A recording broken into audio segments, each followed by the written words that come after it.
Alright everybody, welcome back to Mr. Buckingham's Physics Solutions. This time we're going to go ahead and start with problem number 2. We're going to dive right into this one. Alright, so the problem reads, a baseball player hits a fly ball to a height of 50 meters. After the bat strikes the ball, how much time will there be for a fielder to get into position to make the catch? Alright, so this problem it looks a little bit daunting, it can be a little bit complicated, but we're going to break this down and it's actually going to be one of our most easy and comfortable problems by the time we're done with it. So let's go ahead and start by identifying a few things of what's in the question. Alright, so a baseball player hits a fly ball to a height of 50 meters. We underline that. After the bat strikes the ball, how much time? So we circle that, that's the question.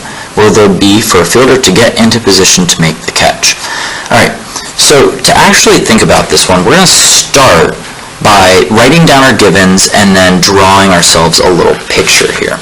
Alright, so when we write down our givens, the only thing that is really obvious to us that's given is the fact that our distance is 50 meters. Okay, and then what do we do with that? Well, we need to draw ourselves a picture.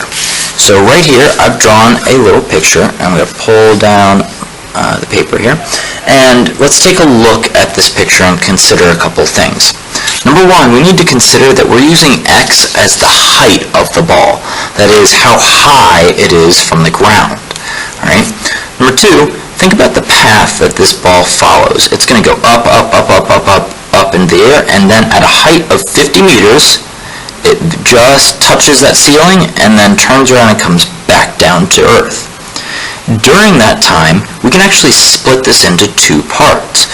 We're going to split it into the part from the start up to the peak, and then from the peak back to the ground.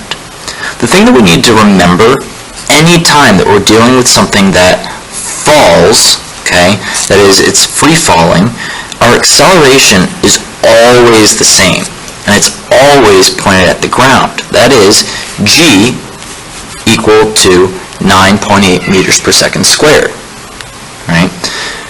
The thing about this problem that we need to keep in mind, right, is the idea that the time it takes to get from the ground to the peak, that is t1, is the exact same as the time it takes to get from the peak to the ground. That's t2.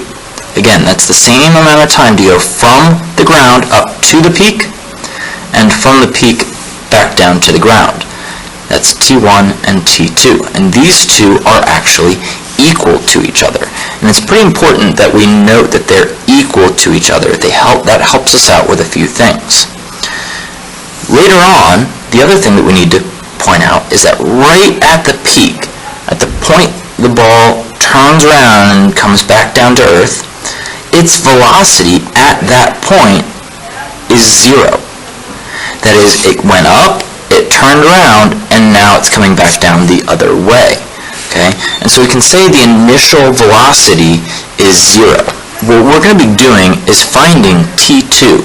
That is the time it takes for the ball to fall from 50 meters back down to the ground. Okay? And since we know that t1 and t2 are equal, we could even say then our total time, that is right here, okay, the total time it takes for this to happen is the sum of T1 and T2 added together, which is the same thing as saying 2 times the second time. Right? So once again, the total time it takes for the ball to go all the way up and all the way back down is twice the amount of time it takes to go from the peak to the ground again. Alright? Now, we can actually go ahead and start using some of this information to solve our problem. We've done step 1, which is read the problem. Step 2, we underlined and circled the problem. Step 3, we wrote that information down and drew a picture. And now step 4, we're going to use this formula. We go ahead and write that down, okay? And the thing that we need to remember is that ultimately we've got a t on both sides, but we're solving for time here. We're looking to isolate the time. We want to isolate this variable all by itself so that we can actually figure that out. Alright? Otherwise, we have a little bit more complicated math to solve.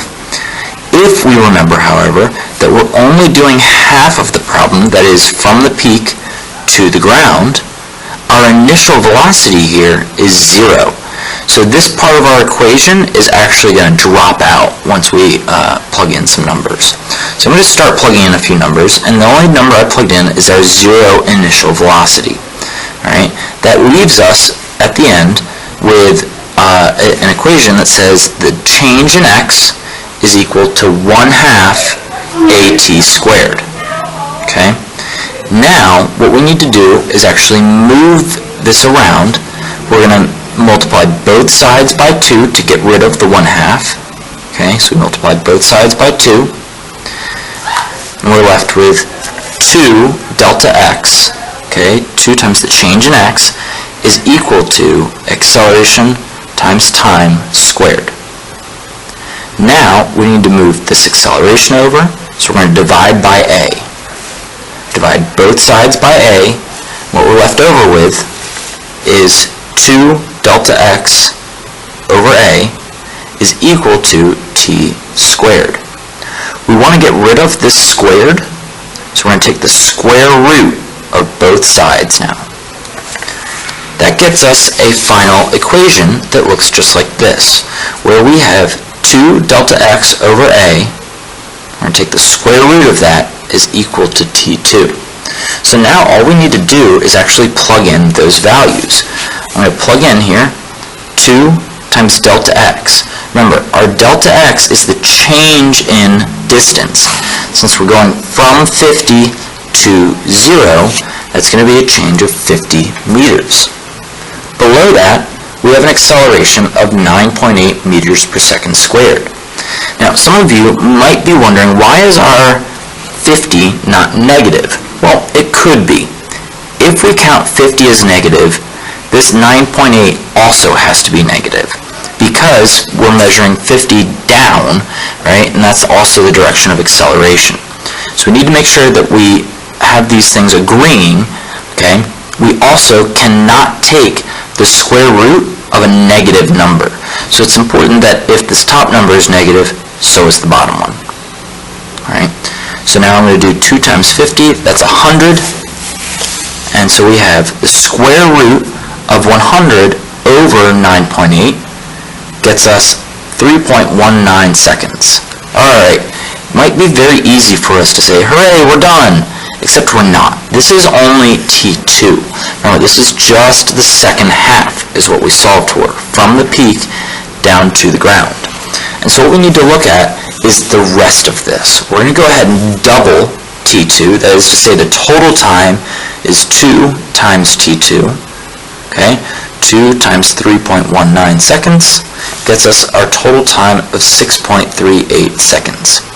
Alright, so the last thing that we're going to do, we're going to make sure that we circle our answer, alright, make sure that we understand what this answer means. It means that a fielder playing out in the field has 6.38 seconds to get underneath this ball, okay, to get to where he needs to be to actually catch it. Alright, so we're trying to move to that position in this amount of time. Alright, hopefully that helped a lot in solving this problem. If you have any further questions, make sure to stop by and ask Mr. Buckingham. I'm here to help. Enjoy the rest of your time.